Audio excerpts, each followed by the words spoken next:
dalam revisi sejarah ini akan ada penghilangan peristiwa 98. Itu bagaimana menurut Abang, Bro?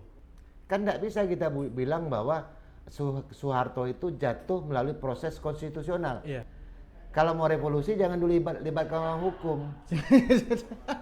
Kalau Soeharto nggak jatuh ya kita selesai. Nah, orang beranggapan tidak penting kau ini punya ide, yang penting kau itu dekat dengan orang yang berkuasa saja. Nah, kita semua berada di track yang benar. Assalamualaikum warahmatullahi wabarakatuh. Salam, Om Swastiastu, Namo Buddhaya, dan salam kebajikan, Rahayu. Kembali lagi bersama kami dalam program Kalbar Satu Talk yang kali ini merupakan episode yang keempat dalam program Kalbar Satu Talk setelah kita kemarin beberapa episode membahas tentang berbagai perkembangan isu terkini terkait dengan peristiwa dan kejadian serta opini-opini yang sedang menjadi atau menjadi konsumsi publik hari ini.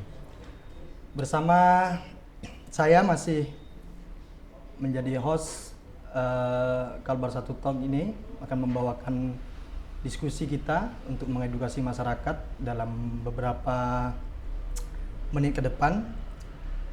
Tentunya hari ini dengan narasumber yang hadir di samping saya merupakan salah satu praktisi dan juga aktivis ternama di Kalbar yang mungkin saudara di kalangan masyarakat sipil dan juga kalangan-kalangan aktivis sosial organisasi pergerakan masyarakat dan kemahasiswaan juga mengenal beliau, yakni salah satu juga pendiri lembaga NGO di Kalbar, Bung Hermawan Shah.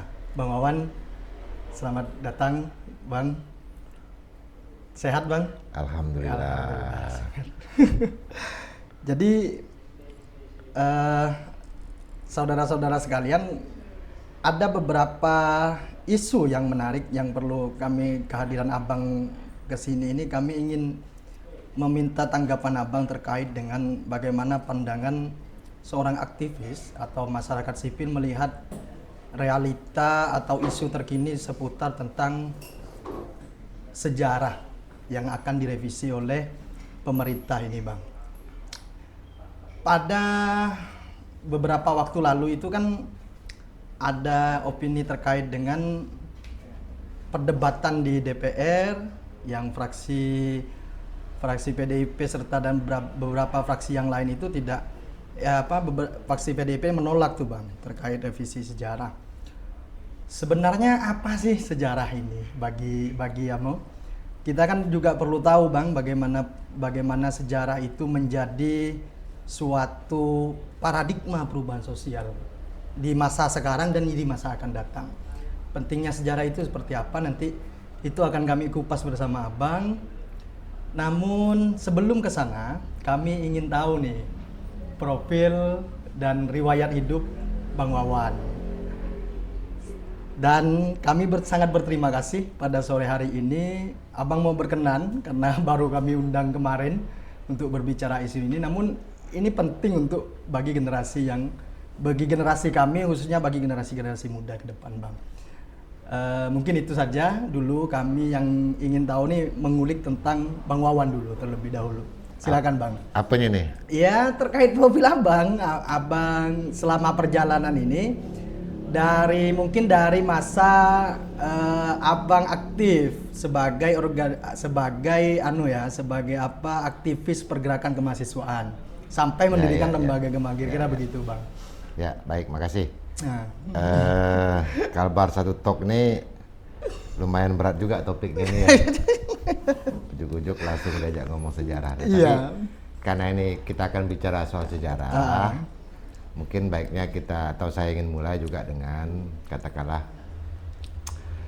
sejarah kehidupan. Sejarah kehidupan. Terutama saya gitu ya. Dan ketika kalau ingin dilihat bagaimana katakanlah pandangan generasi saya dalam melihat perkembangan dinamika kehidupan bernegara hari ini.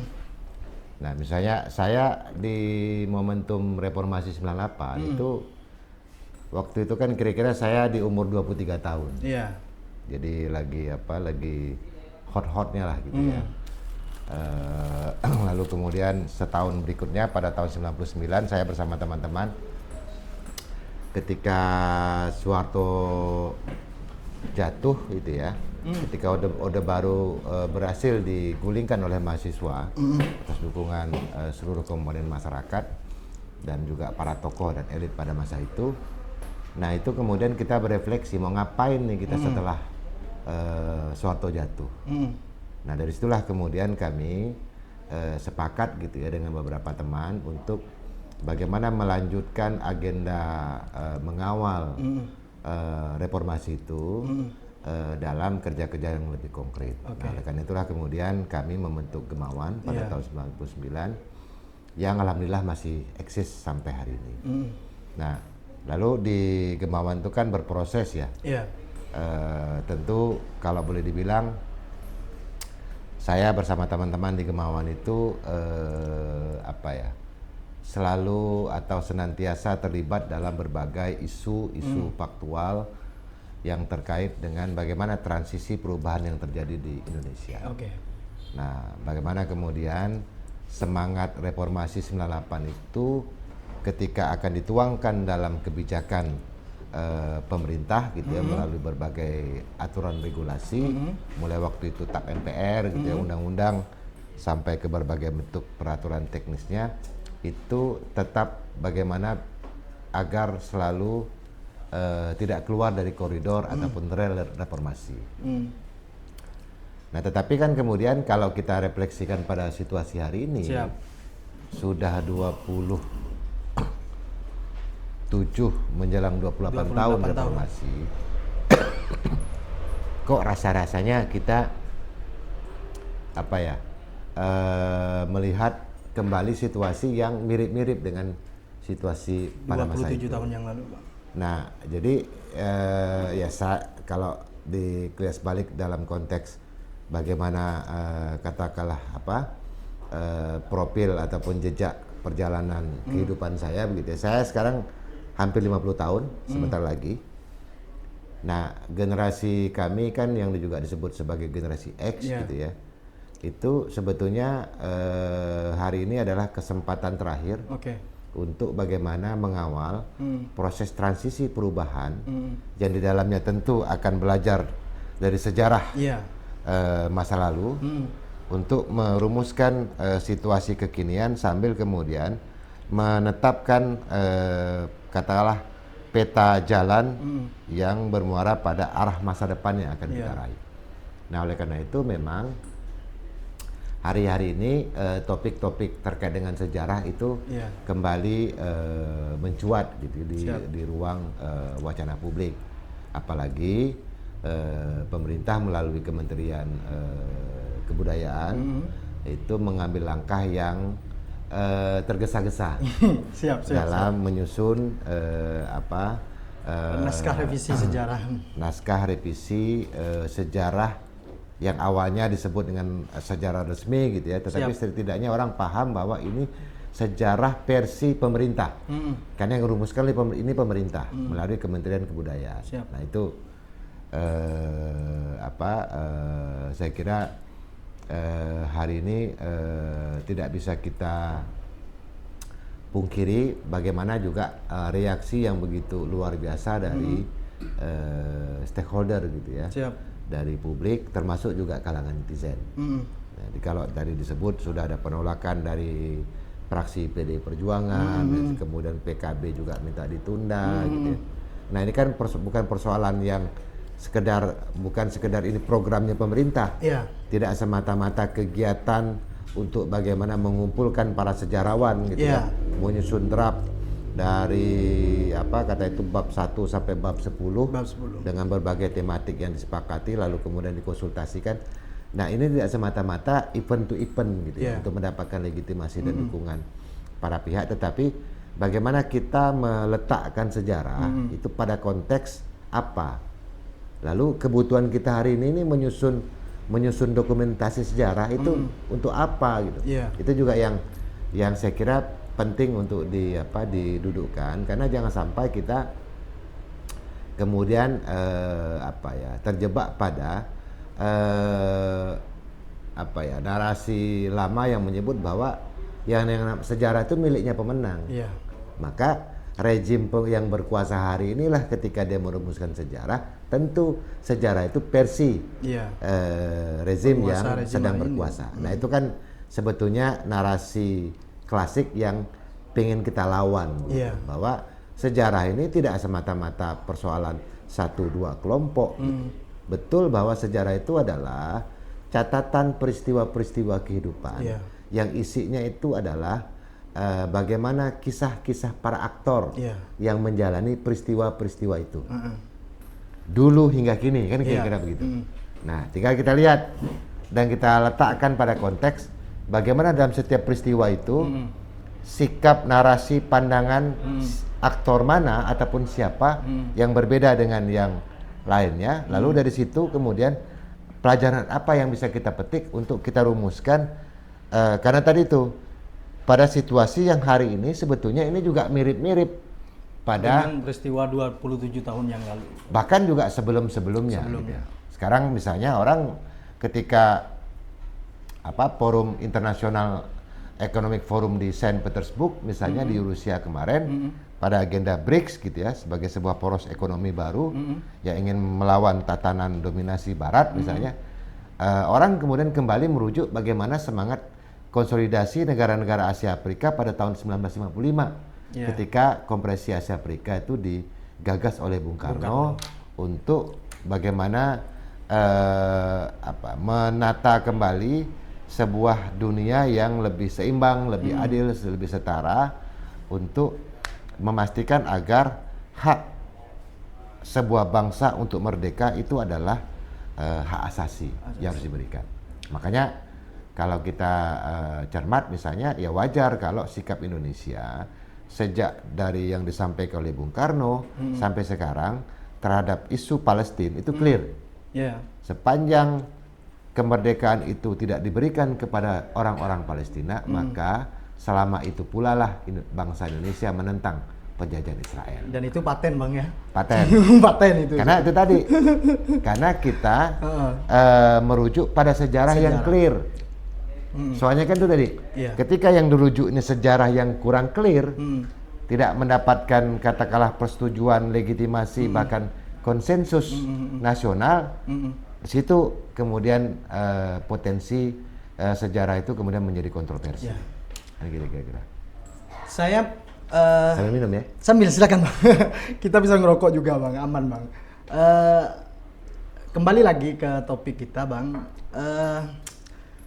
Artinya urgensi penulisan ulang atau revisi sejarah yang akan dilakukan oleh Kementerian Kebudayaan hari ini itu belum terlalu begitu urgent untuk dilakukan.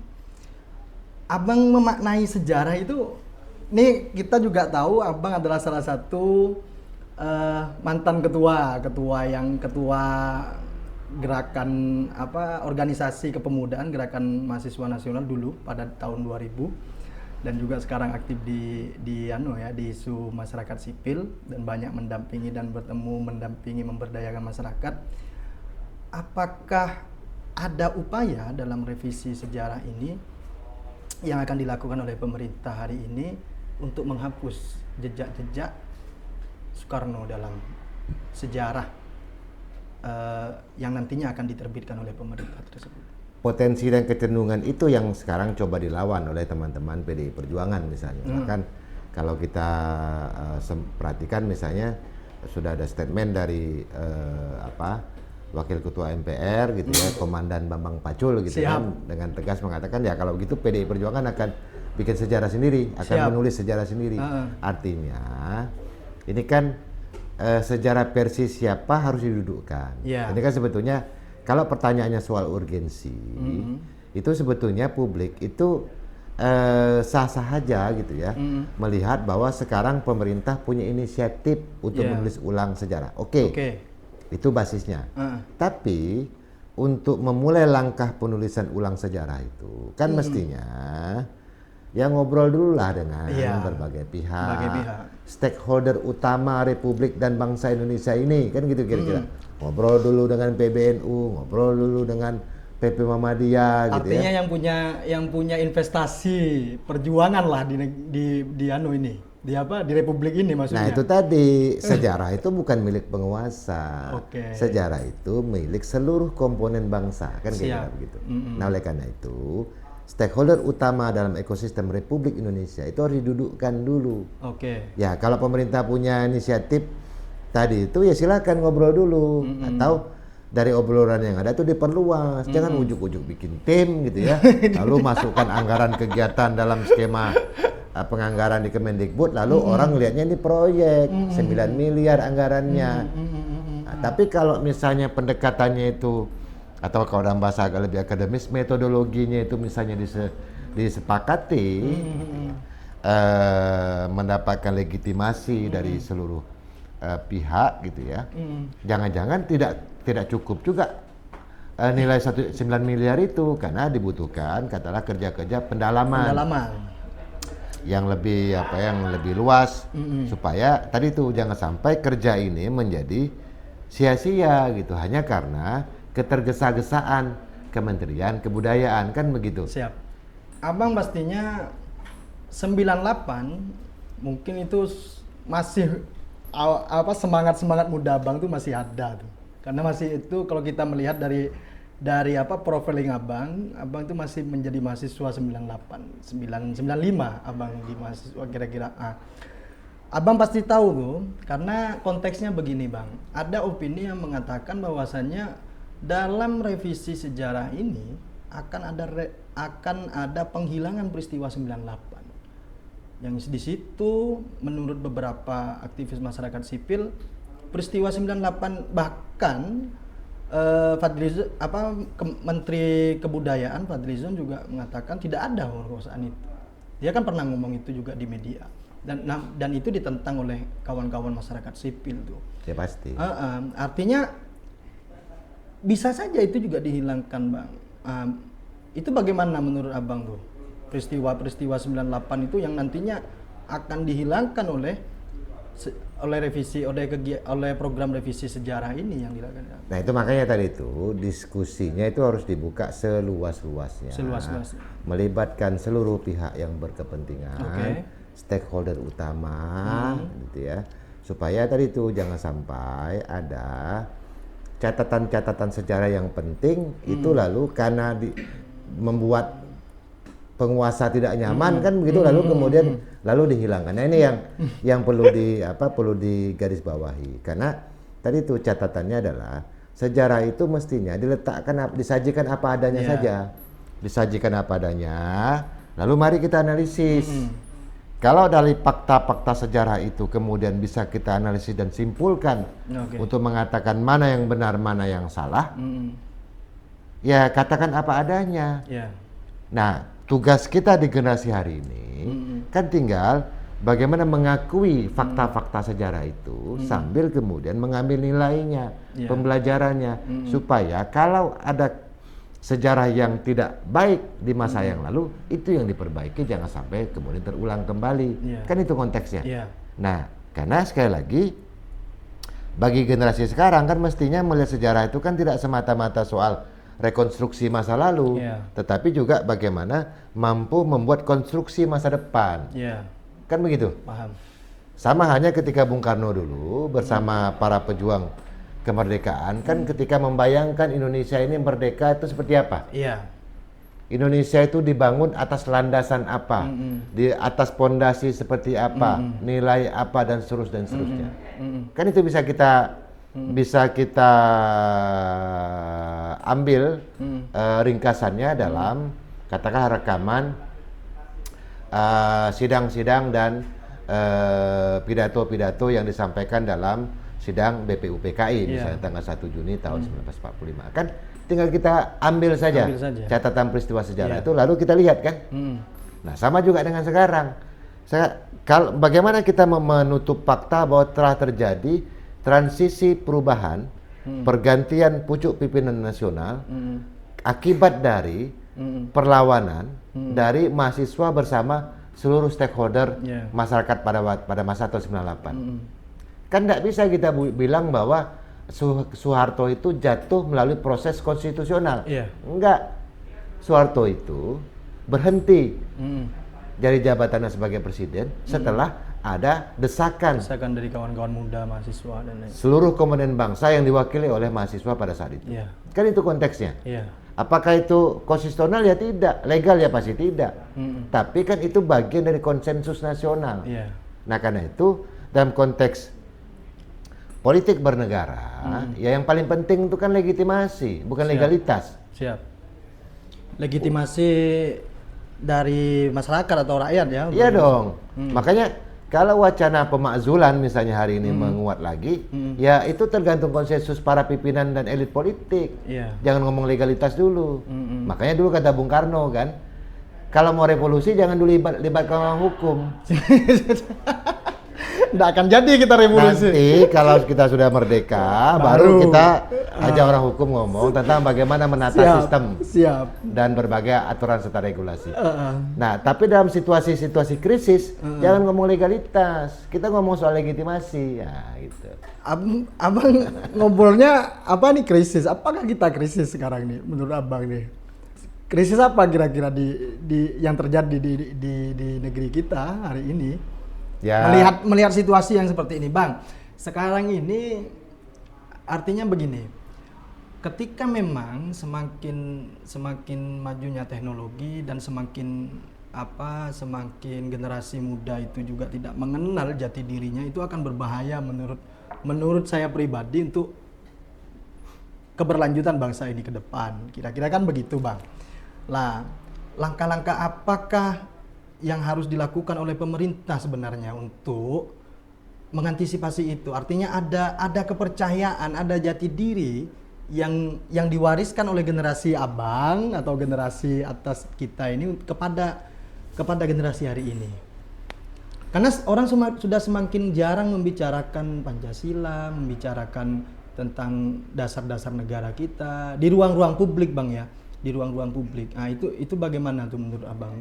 Makanya polemik soal penulisan ulang sejarah yang sekarang sedang berlangsung itu mestinya bisa menjadi pintu masuk gitu ya untuk semua pihak, termasuk juga kalangan milenial Gen Z dan netizen secara keseluruhan untuk kembalilah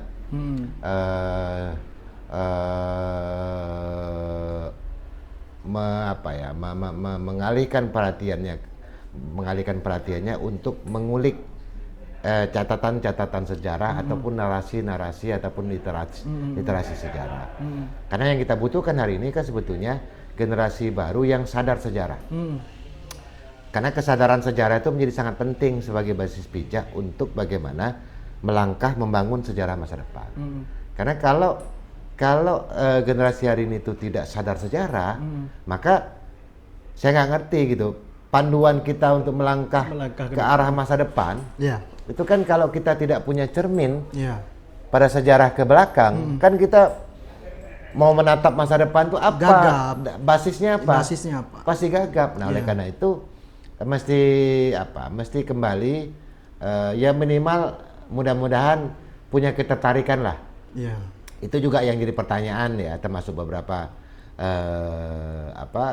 kalangan pengamat dan juga sejarawan. Penulisan ulang sejarah yang versi pemerintah melalui Kementerian Kebudayaan sekarang ini mau ditampilkan dalam persiapa? Jangan-jangan kita berpikiran dalam versi generasi X, generasi baby boomer sudah tidak cocok lagi pada generasi milenial dan Gen Z. Kan juga jadi tantangan bagaimana narasi sejarah itu disajikan dalam bentuk dan format yang friendly dengan generasi milenial dan Gen Z, sehingga sejarah itu tidak kemudian hanya semata-mata dianggap ataupun dipandang sebagai cerita-cerita usang yang tanpa makna, yang membosankan. Nah, itu yang mesti menjadi tantangan bagaimana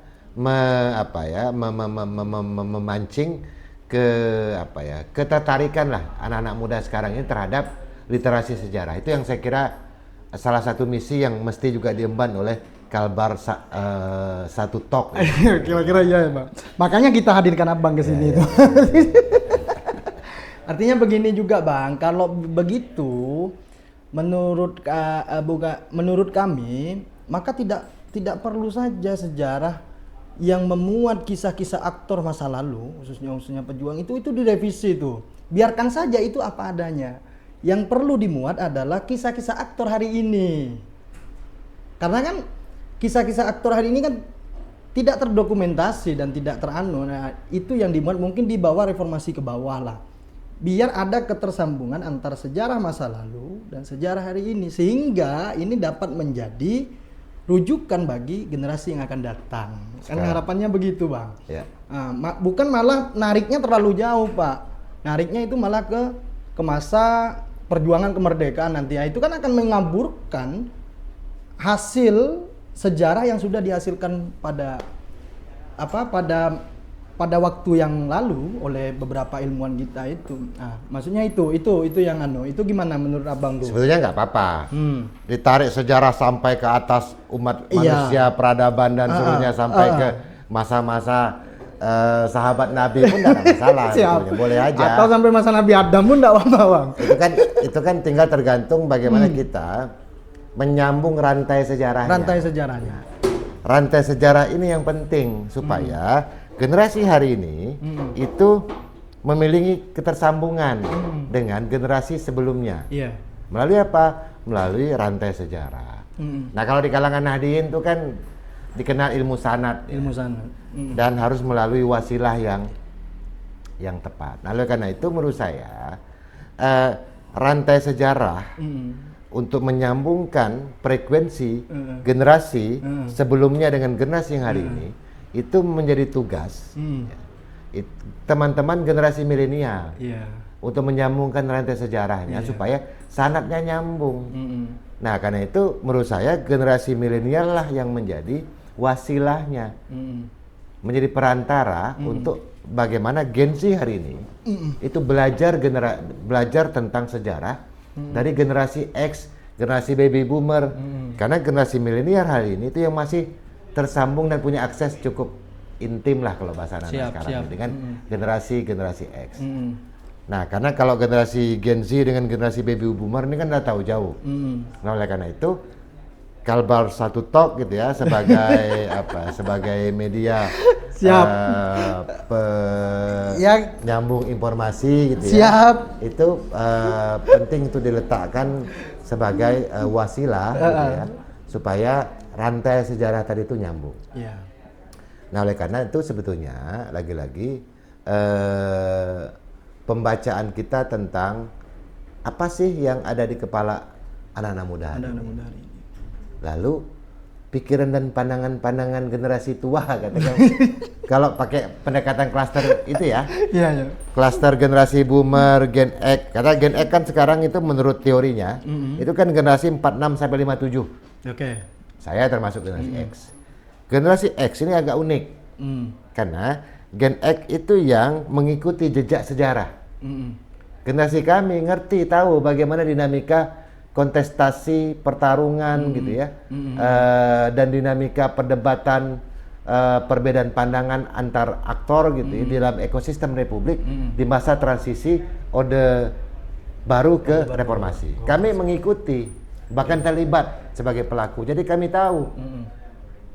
Makanya kalau kita ngomong reformasi ya nggak, teman-teman sekarang nggak ngerti, wong ketua GMNI aja misalnya kelahiran tahun 2000 ya nggak mungkin dia ngerti reformasi. Reformasi tahun 98. Nah, karena itu kan teman-teman yang hari ini eksis sebagai generasi muda aktivis Gen Z penting untuk menggali informasi-informasi dari Gen X, gitu ya. Kalau dari Gen baby boomer sangat penting juga untuk menyampaikan katakanlah mendapatkan tausiah gitu ya. Wejangan-wejangan hidup gitu. Tapi cara melihat Gen Z sekarang ini dan kawan-kawan Gen milenial sekarang ini, Bang, itu ceramah terus nampaknya Gen X ini. Kira-kira kan begitu, Bang. Nah, makanya artinya mereka itu melihatnya ya praktis saja, Pak. Betul, kita paham. kan banyak juga riset lalu survei dan analisis yang menyebutkan seperti apa sih Gen Z hari ini dengan atribusi yang cenderung kata melihatnya secara negatif gitu. Tetapi kan jangan lupa di balik itu kan mereka juga punya potensi, punya modalitas. Kan tinggal diasah saja gitu. Kan tinggal bagaimana misalnya menyajikan narasi sejarah itu yang tidak membosankan, menampilkan katakanlah aktor-aktor Gen X yang friendly dengan mereka, yang tidak seram gitu ya, yang tidak membuat mereka jadi terkesan ngeri juga ya zaman dulu ya kan gitu. Kalau saya cerita dulu bagaimana di masa demo-demo waktu itu yang apa istilahnya itu di lapangan dengan Brimob misalnya kan bayangan mereka kan jadi ngeri itu. Tetapi ya situasi pada waktu itu ya begitu. Generasi kami kan ditempa dalam situasi yang memang hari itu ya tidak ada pilihan lain. Soeharto jatuh atau kami yang selesai. Karena kalau sejarah hari itu misalnya ya kita berimajinasi ya kalau pakai gaya Rocky Gerung gitu kan. Kalau kita berimajinasi, kalau 98 itu Soeharto tidak jatuh, kan seluruh aktivis 98 itu selesai. Ditangkap ya semua. Pasti. Mungkin pengalaman Petrus, pengalaman penculikan dan seterusnya itu terjadi lagi. Kalau Soeharto tidak jatuh. Tetapi kan sejarah berkehendak lain. Semesta menentukan lain. Ya kan? 21 Mei tahun 1998 Soeharto menyatakan berhenti. Karena dia tahu sudah tidak diinginkan lagi oleh rakyat. Nah kan gitu konteksnya. Nah karena itu Gen Z hari ini juga penting untuk dirangsang gitu ya. Imajinasinya, nalar kritisnya untuk membayangkan masa depan seperti apa yang mereka inginkan sambil bercermin pada sejarah masa lalu. Melalui apa? Melalui narasi-narasi cerita tentang berbagai peristiwa, kisah-kisah para aktor dari para pelakunya. Mumpung generasi X para pelaku sejarah reformasi 98 itu masih ada. Kan begitu? Makanya teman-teman aktivis 98 yang sekarang juga bergerak di masyarakat sipil itu mungkin masih belum berhenti kan gitu. Aksi Kamisan di depan istana itu masih berlanjut sampai sekarang. Demo di kantor Kementerian Sosial itu karena menolak rencana Soeharto jadikan pahlawan nasional itu tidak berhenti juga. Karena pelaku sejarahnya masih ada. Kecuali mungkin 2050 ketika pelaku sejarah reformasi ini sudah tutup usia semua. Mungkin silakan aja pemerintah pada saat nanti itu akan menghapus jejak sejarah karena tidak ada lagi yang protes. Tapi kalau ketika pemerintah hari ini ingin menjadikan Soeharto sebagai pahlawan nasional, ya banyaklah yang protes.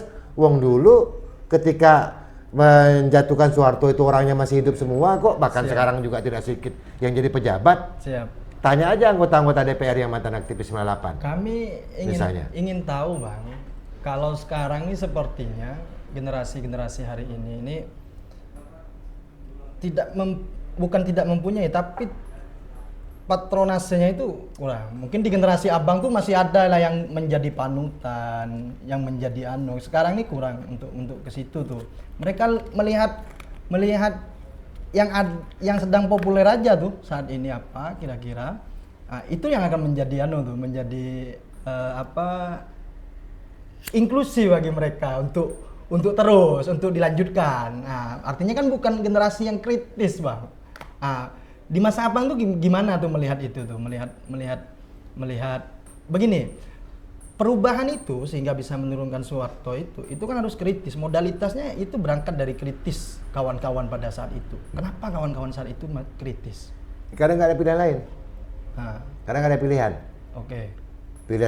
Pilihannya waktu itu tadi tuh. Kalau Soeharto nggak jatuh, ya kita selesai. Karena itu pertarungan gitu ya.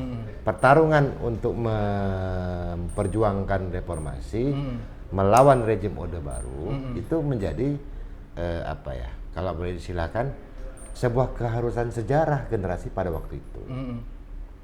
syarat-syarat objektifnya itu terpenuhi semua. Oke. Syarat-syarat subjektifnya itu juga semua terpenuhi. Karena kan ada teori yang mengatakan begini, perubahan itu terjadi pada saat momentumnya muncul ketika keinginan di dalam diri itu ketemu dengan kebutuhan di luar diri. Situasi eksternal itu ketemu sanatnya dengan keinginan dalam diri, dengan situasi internal secara subjektif, katakanlah generasi pada waktu itu. Situasi eksternal kan waktu itu karena resesi ekonomi, ya kan? Ya, krisis dan lain sebagainya. Krisis dan seterusnya. Lalu juga krisis kepercayaan publik, akhirnya kan, krisis politik, krisis elit. Nggak ada lagi kebijakan yang kemudian mampu ataupun yang dapat meredam dinamika, katakanlah aspirasi ataupun tuntutan mahasiswa pada waktu itu, sehingga ada pilihan lain, ya. Selain harus mengganti katakanlah kepemimpinan nasional. Nah, hari ini kan sebetulnya tinggal kita cek saja, tinggal kita baca ulang saja kan begitu. Letakkan semua variabel, kalau bahasa Rocky Gerung itu kan, jangan tunggu variabel itu tiba di depan kita lalu baru kita analisis untuk mengambil kesimpulan. Tetapi kan kita bisa berimajinasi berdasarkan fakta-fakta yang ada, berdasarkan fenomena yang sedang berlangsung, berdasarkan gejala yang sedang mencuat, sambil bercermin catatan sejarah masa lalu kan begitu. Makanya momentum-momentum yang hari ini sedang berlangsung baik di tingkat nasional bahkan tingkat global, itu juga orang kembali merujuk. Misalnya tadi itu ketika narasi Koperasi Asia Afrika dengan Dasar-Sila Bandung 1955 itu kembali mencuat. Lalu bagaimana pidato Bung Karno tahun 60 di depan sidang umum PBB menawarkan gagasan untuk menata dunia kembali, to build a world anew misalnya, itu kembali mengemuka di ruang publik misalnya. Kan itu kan sebetulnya menandakan bahwa kita sudah punya punya tuntunan sebetulnya. Belajar dari generasi sebelum kita, kita sudah punya pijakan. Tinggal bagaimana kita menyelaraskan frekuensi antara gagasan, semangat dan narasi pada generasi sebelum kita itu untuk kita kontekstualisasikan lagi pada situasi kekinian. Yang tentu saja aktornya beda-beda kan begitu. Tapi semangatnya kan bahkan mungkin ya sekarang ini mestinya semangatnya bisa lebih lebih powerful begitu ya. Karena kalau dulu kita masih ada potensi diculik, ada potensi ditangkap gitu ya. Kalau sekarang kan silakan aja teman-teman untuk bersuara melalui medsos gitu ya. Sepanjang tidak melanggar prinsip dan aturan-aturan di Undang-Undang ITE misalnya, semata-mata menyampaikan pendapat dan kritik, bahkan itu sekarang dibuka ruangnya. Karena pemerintah pun hari ini nggak mungkin gitu ya main tangkap-tangkap kan gitu.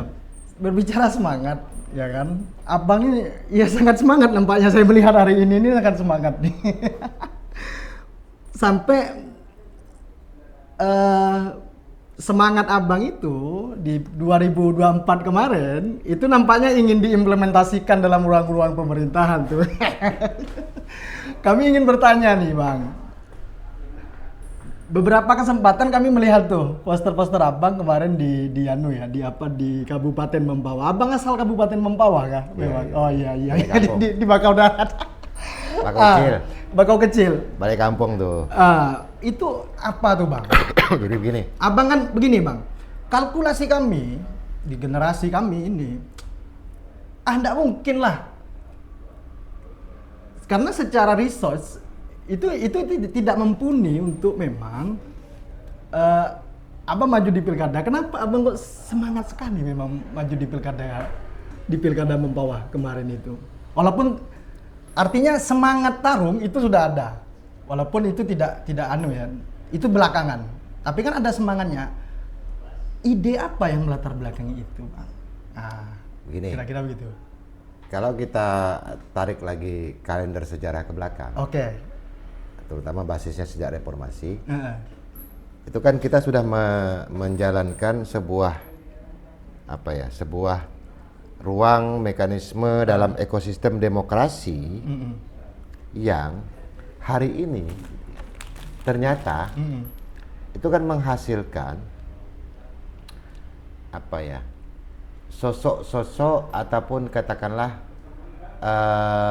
figur-figur yang itu eksis karena satu berangkat dari latar belakang keluarga politik terkenal, pengusaha kaya raya, punya modal besar, ataupun punya akses yang begitu kuat terhadap mekanisme pengambilan keputusan, baik di partai politik sampai ke tingkat katakanlah pemerintahan. Nah, oleh karena itu kan kalau dalam kacamata fenomenologi kan sebetulnya kita melihat kecenderungan bahwa demokrasi ini sudah semakin tidak sehat. Karena wajahnya semakin liberal, lalu berbiaya tinggi, dengan aturan-aturan syarat yang sangat ketat, sehingga kemudian itu menghambat muncul serta lahir, tumbuh dan berkembangnya talenta-talenta muda, talenta-talenta yang berbakat untuk mengisi struktur politik serta ekonomi yang ada di Republik ini. Karena yang jadi hari ini lihat saja, kan tokoh-tokoh apalagi anak-anak muda ya, itu kan jadi karena itu kontestasi orang tuanya, kontestasi kelompoknya. Karena demokrasi hari ini itu lagi tidak sehat. Nah, sebetulnya kan kita yang masih berpikir kritis itu kan kepingin bagaimana menyembuhkan demokrasi kita yang lagi sakit ini. Kalau patokannya adalah pemilu serentak nasional serta pilkada 2024, kan bisa kita lihat hasilnya hari ini. Parlemen diisi artis, serta orang-orang yang punya modal popularitas, gitu ya. Entah misalnya atlet, gitu ya. Petinju nasional misalnya, atau artis-artis musisi terkenal, serta politisi karbitan. Mestinya demokrasi yang sehat itu dia harus mampu membuka ruang atau menciptakan ekosistem supaya talenta-talenta muda berbakat itu bisa punya saluran. Bagaimana berkiprah di politik, bagaimana berkiprah di ranah ekonomi, bagaimana berkiprah di ruang-ruang yang memerlukan kapasitas dan kompetensi yang katakanlah itu competitiveness. Apakah karena problemnya kan itu diakses. Ketika akses itu dimonopoli oleh segelintir orang-orang yang berduit, kaum 1% yang menguasai 90% aset negara, ini kan kira-kira begitu.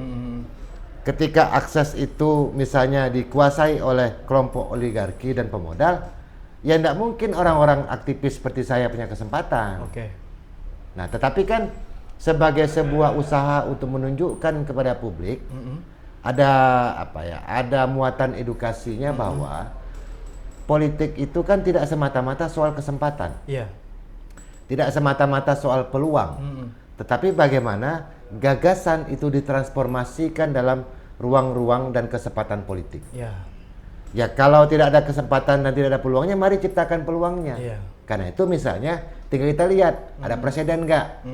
Oh ternyata setelah Pilpres dan Pemilu 2024, Mahkamah Konstitusi ternyata sudah menghapus parliamentary threshold. Sehingga untuk maju presiden di 2029 nggak mesti lagi ada dominasi partai politik gitu. Nah, kalau itu diterapkan pada skala lokal untuk pemilu kada misalnya, kan orang-orang seperti aktivis seperti saya kemarin kan nggak, paling tidak kita punya kesempatan untuk bertarung. Kemarin kita nggak punya kesempatan untuk bertarung ya karena memang ruangnya sempit sekali. Ruangnya sempit sekali. Nah, itu yang menurut saya mesti menjadi concern kita semua. terutama anak-anak milenial dan Gen Z juga, karena kan ini bagi kawan-kawan Gen Z ini kan kalau kita bicara patokan 2045 momentum Indonesia emas, kan kita harus punya bayangan 20 tahun yang akan datang seperti apa sistem dan mekanisme demokrasi yang diinginkan oleh generasi Gen Z hari ini. Kan itu harus bayangannya. Nah, karena kalau tidak begitu ya saya nggak tahu, mungkin ya kita semua mungkin tinggal berdoa saja, mudah-mudahan semesta ini berpihak pada aspirasi kita, kan begitu. Ya itu sebenarnya yang juga menjadi khawatiran kalau satu tol dari generasi kami ini, Bang. Makanya dalam setiap episode itu kita angkat tuh, Bang, tentang bagaimana sih masa depan kita ke depan. Kemarin kita juga menghadirkan KPU provinsi ke sini untuk membahas tentang demokrasi, dan hari ini memang kita khusus hadirkan Abang nih untuk bahas sejarah dan juga pesan-pesan untuk kawan-kawan generasi milenial dan generasi Z ke bawah lah untuk masa depan yang akan datang. Karena kami takut gagap, Bang, untuk bukan kami ya, tapi generasi kami ini saat ini sepertinya ruang-ruang untuk kritis itu akan semakin sempit. Menurut kami itu, karena tadi itu sekritis apapun kami, ketika sistemnya ini tidak sehat juga itu akan repot, Bang. Nah itu yang jadi concern kita, dan saya kira banyak pihak sekarang sudah ke sana arahnya gitu ya, untuk melihat kembali, membaca kembali sebetulnya tatanan sistem yang ada hari ini, perangkat regulasi yang mengatur tentang bagaimana tata cara kita berdemokrasi serta berpolitik dalam kerangka negara kesatuan Republik Indonesia itu dicek kembali. Karena itu momentum revisi paket undang-undang politik misalnya itu harus dicek kembali. Hari ini misalnya pasca putusan MK yang memisah antara pemilu nasional dengan pemilu serentak, kan masih jadi pembahasan hangat nih di kalangan elit, karena kan basisnya ini menguntungkan siapa, itu juga soal. Nah, karena itu ketika kita letakkan ini dalam kerangka transisi perubahan, maka yang jadi ukuran itu adalah legitimasi. Jangan dulu terjebak pada legalitas. Mari lihat lagi.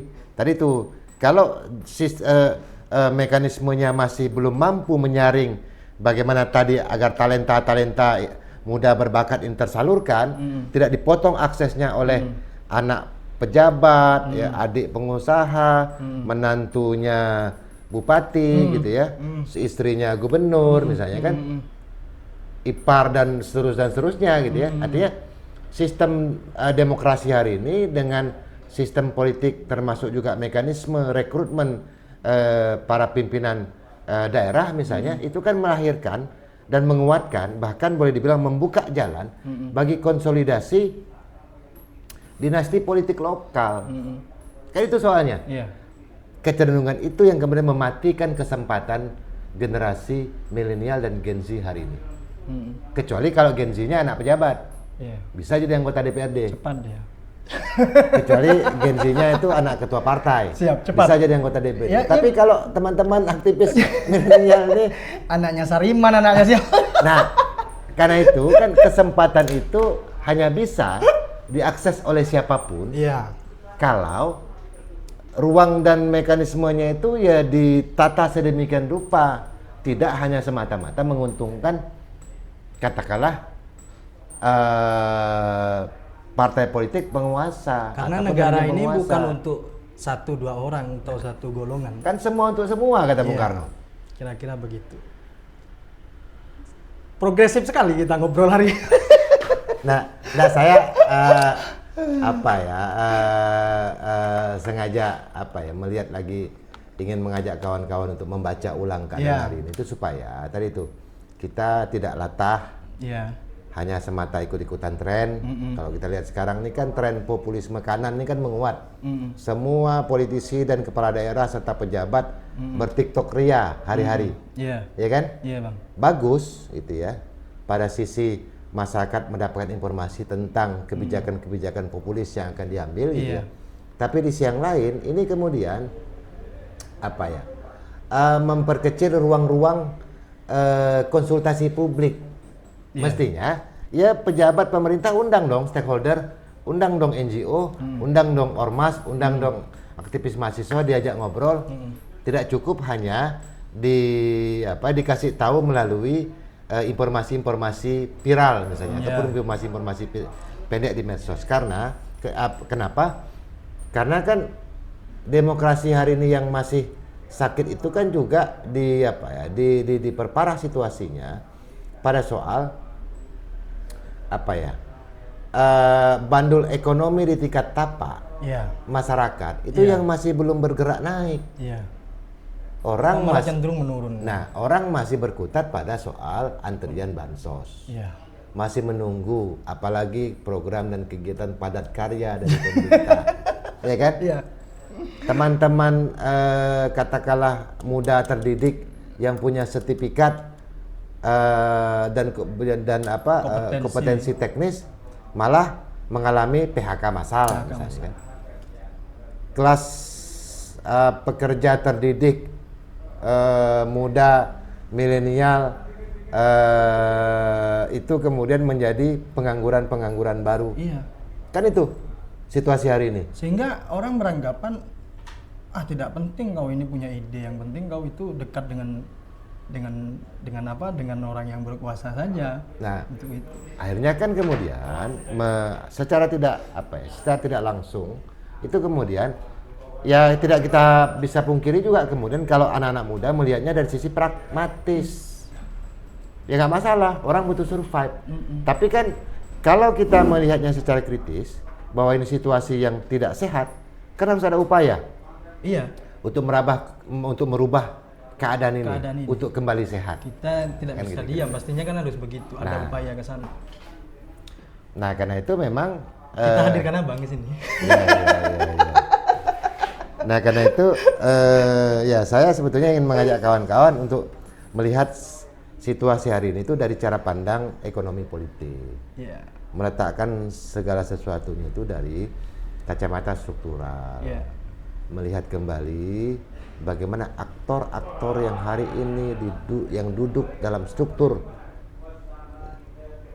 Karena kan gini, dunia itu kan sebetulnya hanya terbagi dalam 3 entitas besar kan, state community, bisnis modal swasta community, plus civil society, political society, civil society, masyarakat sipil. Nah, kalau kebijakan publiknya itu dominan hasil kerjasama kelompok pemodal dengan kelompok state, maka bisa dipastikan kebijakannya adalah ekstraktif, eksploitatif, ekspansif. Pasti, karena muaranya untuk kepentingan kapital. Kan begitu? Rugi itu. Kecenderungan itu yang sebetulnya sekarang sedang dilawan oleh teman-teman masyarakat sipil melalui berbagai macam gugatan-gugatan di Mahkamah Konstitusi, karena ketika saluran demokrasi yang sedang tidak sehat itu macet, maka memang secara konstitusional saluran yang bisa dipakai oleh masyarakat sipil ya gugatan judicial review di Mahkamah Konstitusi. Karena sejarah juga mencatat begitu. Makanya Presiden hari ini itu menganggap kawan-kawan masyarakat sipil itu adalah asing kan.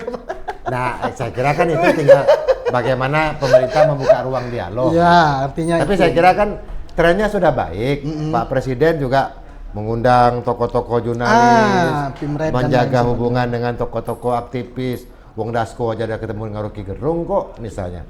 Kan sinyal-sinyal itu gini, dalam konteks ketika kita ingin merubah keadaan, kan sebetulnya 2 saja yang mesti mesti dipastikan untuk terjaga. Ada, terutama untuk generasi muda gitu ya. Satu, pastikan dulu kita punya hope. Apa hope itu, Bang? Harapan. Oh, harapan. Ada nggak sih harapan? Jangan-jangan semuanya sudah hopeless. Jangan-jangan semuanya homeless, insecure. Sudah karena tidak berdaya, lalu merasa ya udahlah kita banyak-banyak berdoa saja, berserah kepada nasib karena kita udah nggak mampu lagi merubah keadaan, mengendalikan situasi. Banyak kan seperti itu. Iya kan? Nunggu saja kapan senior nelpon. Ngajak ngopi kan? Ngajak ngopi, kita tunggu harapan itu saja. Nah, saya kira itu kan fenomena yang ya begitu, tetapi kan harus dirubah tuh pelan-pelan. Iya. Walaupun tentu harus sabar. Iya. Harus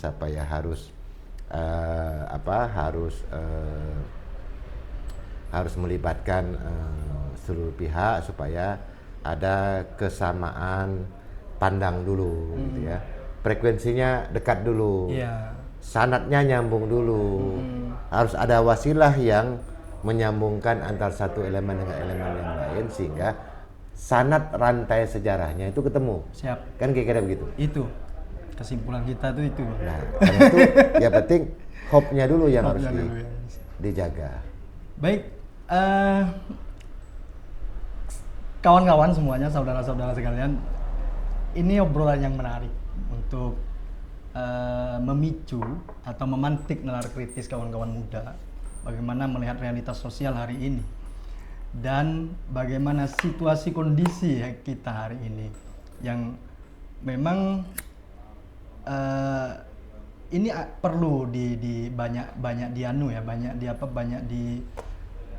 dilihat atau banyak diamati oleh kawan-kawan muda dan serta dianalisa. Pastinya itu melalui apa? Melalui ruang-ruang diskusi seperti ini, Bang. Kita niatnya bukan untuk menyinggung siapapun, kita ingin mengedukasi kawan-kawan. Bang, karena sudah 17.30 kami juga ingin satu quotes atau satu statement dari Abang sebagai pesan untuk generasi hari ini dan melihat juga generasi masa lalu. Berkaitannya untuk perubahan masa yang akan datang. Ya. Kira-kira begitu, Bang. Ya. Kalau yang pertama tadi itu hope. Hope itu kan nampak setelah kita bercermin pada sejarah masa lalu. Ya. Itu. Maka kemudian kita punya bayangan hope, harapan, imajinasi masa depan seperti apa yang kita inginkan. Ya. Lalu yang kedua adalah yang penting itu keyakinan. Bahwa kita punya kapasitas, bahwa kita punya kemampuan, bahwa kita punya jalan, bahwa kita berada ataupun berdiri ataupun berjalan pada track yang semestinya. Nah, tinggal kemudian membuka tadi tuh ruang-ruang dialog agar frekuensinya dekat. Bila perlu ada dialog antar generasi gitu ya, untuk bagaimana supaya jangan sampai wacana publik hari ini itu cuma didominasi oleh generasi X, atau sebaliknya cuma didominasi oleh pikiran-pikiran Gen Z saja, seolah-olah mereka maunya pikiran mereka saja, kan itu harus diketemukan. Nah, disitulah pentingnya generasi milenial sebagai wasilah untuk mempertemukan, menyambungkan agar ruang-ruang dialog terbuka. Karena dengan begitu pasti akan terjadi tukar-menukar informasi. Dari pertukaran informasi itulah kemudian akan menyisakan kira-kira apa ya, pengetahuan-pengetahuan baru pada generasi X, pada generasi Z gitu ya, generasi baru yang itu menjadi bekal mereka untuk merumuskan kira-kira jalan mereka ke depan itu seperti apa. Siap. Itu yang saya kira penting untuk dilakukan dan mudah-mudahan Kalbar 1 Talk ini punya misi itu gitu ya. Punya misi itu sehingga sebagai sebuah upaya untuk menyehatkan kembali demokrasi, mendidik kembali generasi yang punya kesadaran sejarah gitu ya. Untuk bagaimana kita semua kemudian merasa yakin bahwa kita semua berada di track yang benar, lalu kita menuju arah dan harapan yang juga baldatun thayyibatun. Tepat. Kan? Kira-kira begitu. Itu kira-kira. Baik. Terima kasih Bang sudah hadir repot-repot ke Kalbar 1, juga sudah repot ke studio kita di Kalbar Talk ini. Mungkin berikutnya kita akan lebih panjang ngobrol lagi. Pastinya tidak cukup sampai sini Bang. Ya. Pasti akan kita juga undang Abang di dalam berbagai segmen dan isu-isu terhangat untuk membahas itu kawan-kawan sekalian. Namun kesimpulan dari hari ini, pentingnya penulisan revisi sejarah yang saat ini sedang digagas oleh pemerintah melalui Kementerian Kebudayaan tadi itu untuk mendudukkan semua pihak. Yakni karena Republik ini itu bukan hanya milik penguasa, juga bukan hanya milik satu kelompok, Kan tapi Republik ini merupakan investasi perjuangan dari berbagai kelompok yang sudah rela sampai berkorban nyawa sekalipun untuk mencapai kemerdekaan Indonesia tadi itu sebagaimana amanat Undang-Undang Dasar, pembukaan Undang-Undang Dasar 1945. Dari kami Bang, terima kasih sekali lagi. Nanti semoga Bang Wawan sehat ke depan dan sukses selalu. Amin. Amin.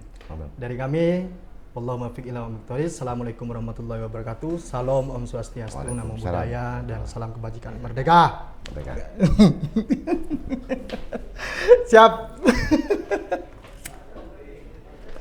Subscribe dan ikuti akun Media Kalbar 1 untuk konten menarik lainnya.